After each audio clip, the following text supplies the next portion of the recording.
وسوسہ تو ایک طرف رہ گیا، اگر وہاں شیطان بھی آئے تو ٹک نہیں سکتا، تو بھاگ جاتا ہے، وہ تو بھاگ جاتا ہے، شیطان بھاگ جاتا ہے۔ حضرت سیدنا غوث اعظم رضی اللہ تعالیٰ عنہ کے پاس آیا تھا، شیطان حضور غوث پاک کے پاس آیا تھا، آتا ہے پر اللہ والوں کے پاس ٹکتا نہیں، آ جاتا ہے ٹکتا نہیں۔ حضور غوث اعظم رضی اللہ تعالیٰ عنہ نے 40 سال اللہ کی عبادت کی، 40 سال۔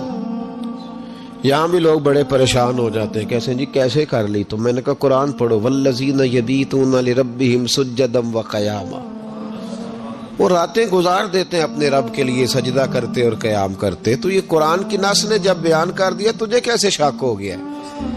جو قرآن کی نص بیان کر رہی ہے کہ اللہ کے کچھ بندے راتیں سجدے اور قیام میں گزار دیتے۔ حضور غوث اعظم نے 40 سال عشاء کے وضو سے فجر کی نماز ادا فرمائی۔ تو ایک دن آسمان پہ نا ایک چھوٹا سا بادل کا ٹکڑا آیا، معاذ اللہ ثم معاذ اللہ، وہ کہنے لگا عبد القادر میں تیرا رب ہوں۔ اس کے اندر سے آواز آئی، میں تیرا رب ہوں، تو نے بڑی عبادت کر لی، اب تو بے شک پڑھ بے شک نہ پڑھ۔ کئی ملنگوں کو معاف نہیں ہو گئی معاذ اللہ کہ بے شک پڑھ بے شک نہ پڑھ، عام اجازت ہے۔ تو حضور غوث اعظم رضی اللہ تعالیٰ عنہ فرمانے لگے اعوذ باللہ من الشیطان الرجیم۔ جب آپ نے یہ پڑھا تو وہ سامنے آ کے کھڑا ہو گیا، کہنے لگا عبد القادر آپ کو کیسے پتہ چلا کہ میں شیطان ہوں؟ تو آپ فرمانے لگے پاگل، مجھے کیسے پتہ نہ چلتا؟ جس رب نے اپنے پیارے حبیب علیہ السلام کو نماز معاف نہیں کی، اس نے عبد القادر کو کیسے معاف کر دی؟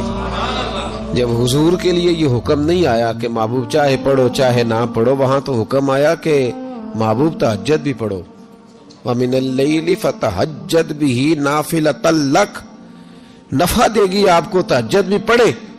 تو ان کے لیے جب یہ حکم نہیں تو میرے لیے کیسے آ گیا؟ اب شیطان تھا نا، تو اس نے پھر ایک اور چال چلی، یہ باز نہیں آتا، ہم باز آ جاتے ہیں کئی دفعہ، اس کے پیچھے پیچھے چلنے لگ جاتے ہیں، لڑ کے تھک جاتے ہیں، وہ نہیں تھکتا، وہ نئی سے نئی چال، نئی سے نئی چال، اس کا نیا سے نیا روپ، من الجنت والناس، جنوں میں سے بھی اور اس کے نئے سے نئے روپ ہوتے ہیں۔ اس نے ایک نیا روپ دھار لیا، کہنے لگا عبد القادر 300 ولی میں نے اسی طرح گمراہ کیے، آپ چونکہ عالم تھے تو آپ کے علم نے آپ کو بچا لیا۔ تو غوث اعظم فرمانے لگے نئے روپ سے آئے ہو؟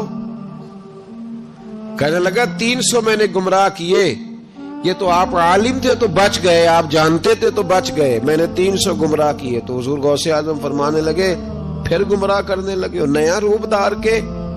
مجھے میرے علم نے نہیں بچایا، مجھے اللہ کے فضل نے بچایا ہے۔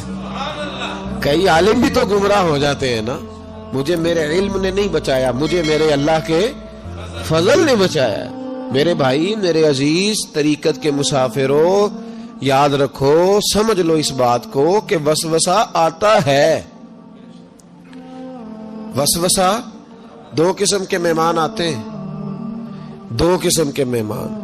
ایک مہمان وہ آتا ہے جو آتا ہے تو بندہ توجہ نہیں کرتا، وہ خود کہتا ہے اس نے نہیں میری طرف توجہ کی، وہ مہمان چلا جاتا ہے، پتہ نا آپ کو۔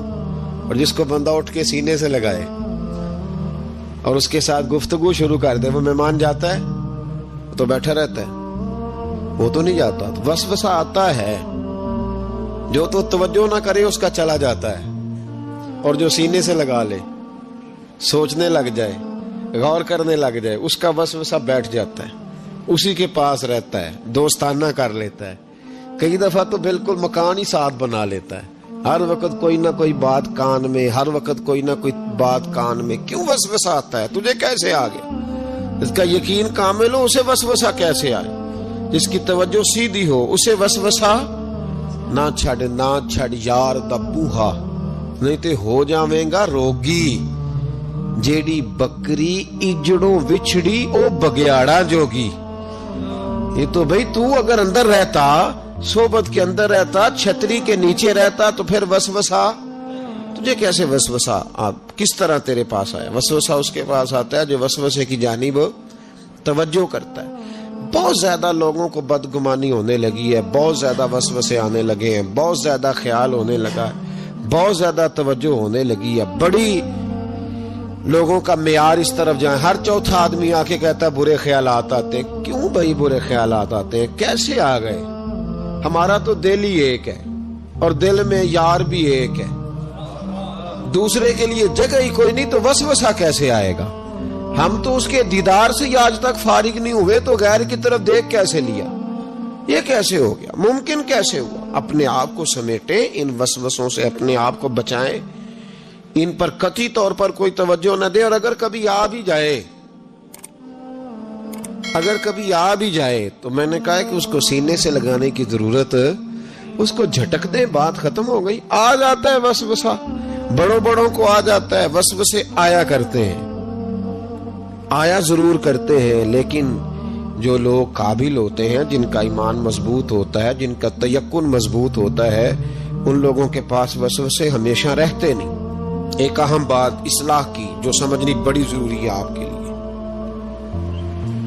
بڑی ضروری ہے۔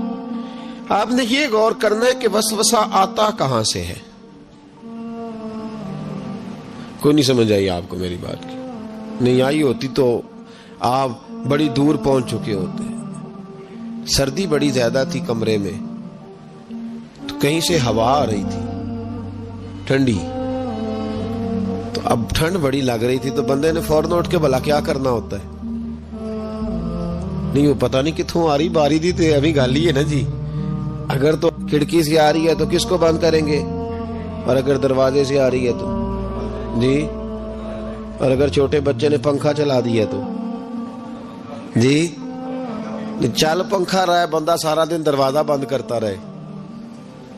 سمجھنا ہے آپ نے بات کو، آپ نے اس دروازے کو بند کرنا ہے جہاں سے وسوسہ